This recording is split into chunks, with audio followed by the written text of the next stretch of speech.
All right, we will interrupt this to go to LeBron James, who's at the podium. So he's just on. Hey LeBron, if we could just zoom out and put this year and kind of last year into context and what this journey was like and sort of how tonight was a culmination of how this season went, if you agree with that.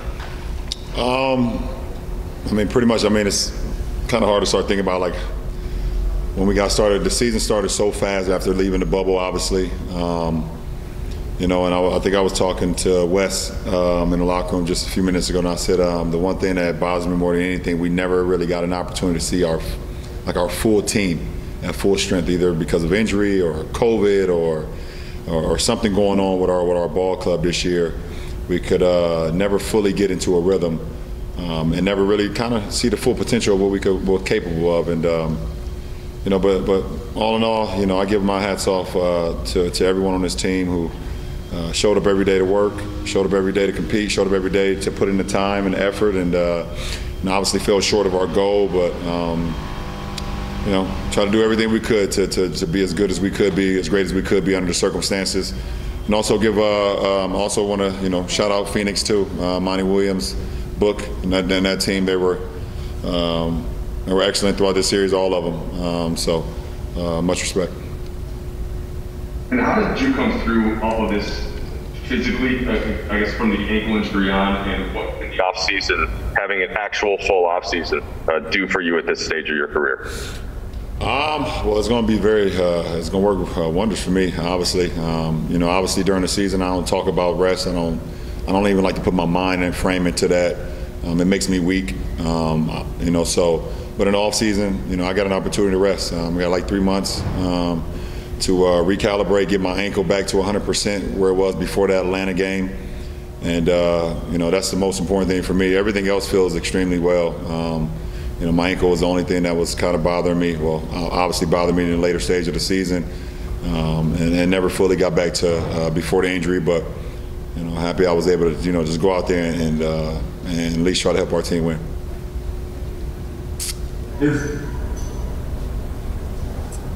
Brian, I know a lot of times we ask you about the things you accomplish in your career. You say when it's all over, you'll go back and look at it with Maverick and some wine. But this is the first time you didn't make it out of the first round, and it also ends the final streak for you. Can you look back at that run at all and put it in the context in terms of everything that you sacrificed and everything you did to be able to do that over this last decade and a half? What's the final streak? What is it, 9? No, I tore my groin my first year with the Lakers. We didn't make it. But every time you made the postseason, you made the finals for 9 straight years. Listen, it doesn't. Every season, like I tell you guys all throughout the season, every season is different. Every challenge is different, and to be able to put myself where I can even have accomplishments, to either be broken or to be able to continue it. It's all through the grace of the man above, and me just trying to put in a lot of hard work in. My teammates having great coaching staffs, and things of that nature. So, records are, if there's a record or if it's not, they're always meant to be broken. So, in that fashion, it doesn't matter to me as far as not making it out of the first round. What matters to me is getting this team back healthy. Me not being able to be at my full strength throughout this series, that's my main focus. But, time to readjust and think about what the offseason has in store. And, Ron, this is a really big picture question. I apologize in advance. It's been I think 18 months since the world sort of stopped when the shutdown first happened, a year and a half ago or whatever.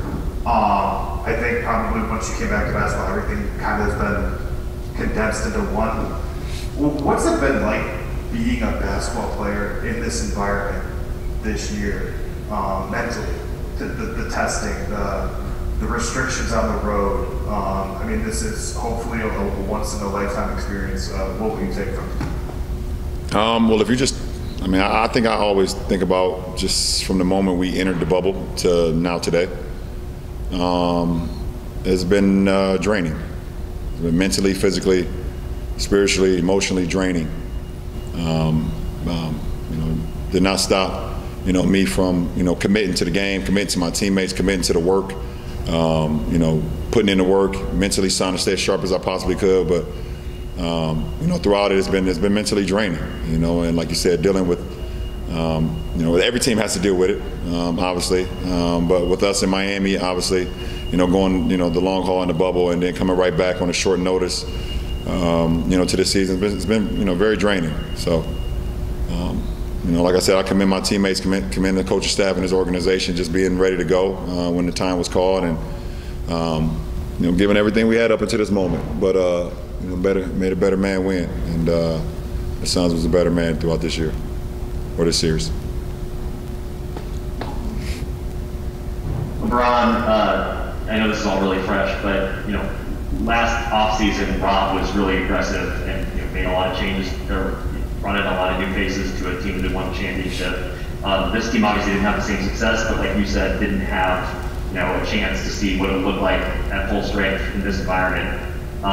Do you feel like this team deserves another shot in some form, this supporting cast around you and AD, or do you think that there will be or should be larger changes like there were a year ago? Well, I think Rob has done such a great job of constructing this team over the last few years that he will continue to do that. I will have some input. He always asks for my input, as AD's input.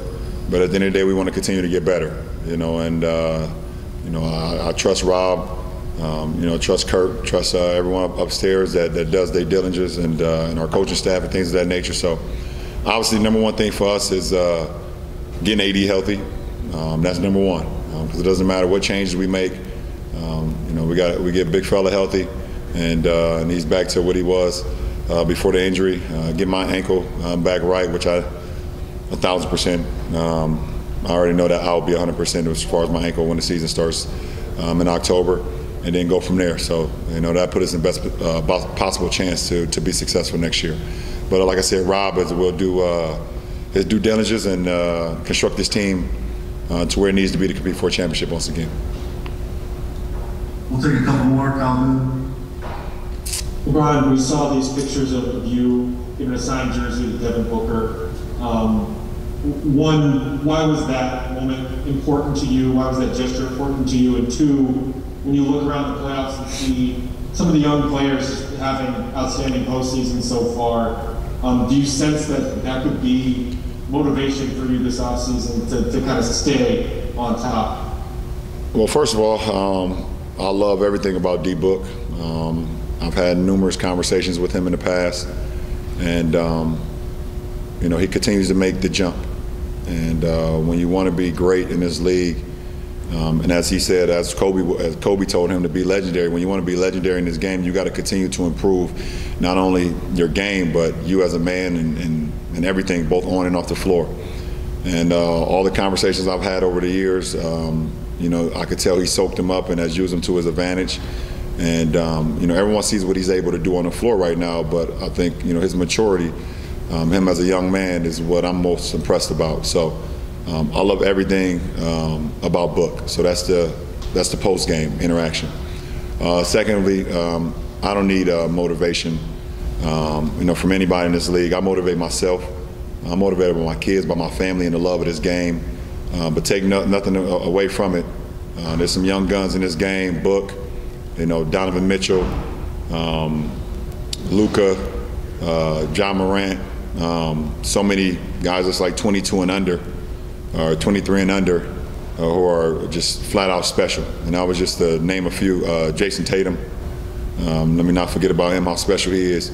But those guys are great, and the game is always going to be in great hands with guys like that. But my motivation doesn't come from that. My motivation comes from, like I said, my family, myself, my kids at my I Promise school back home that I get an opportunity to see. Today was their last day of school. That was motivating to me, and things of that nature. So I'm past the motivating stage of the younger group.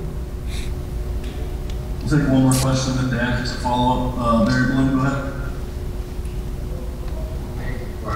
Back to the pandemic, as one of the leaders in the game, how do you feel the PA and the NBA handled the whole situation and everything else that's gone on in the last year? Well, the one thing that I'm happy about is to see fans back in our building. That is the number one thing. I'm extremely excited about that and happy about that, to see fans. Obviously, we know we had a couple instances over the last couple weeks, over the last week, with some fans taking it a little bit too extra. But at the end of the day, fans being back in the building is a beautiful thing to see.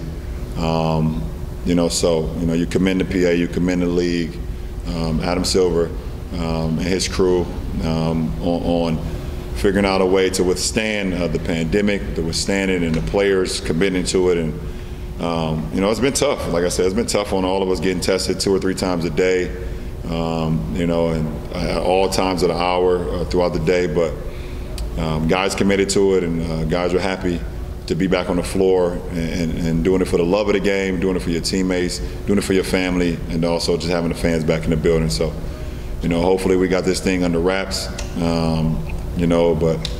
The league has done a great job of withstanding the time, and hopefully we continue to keep it going.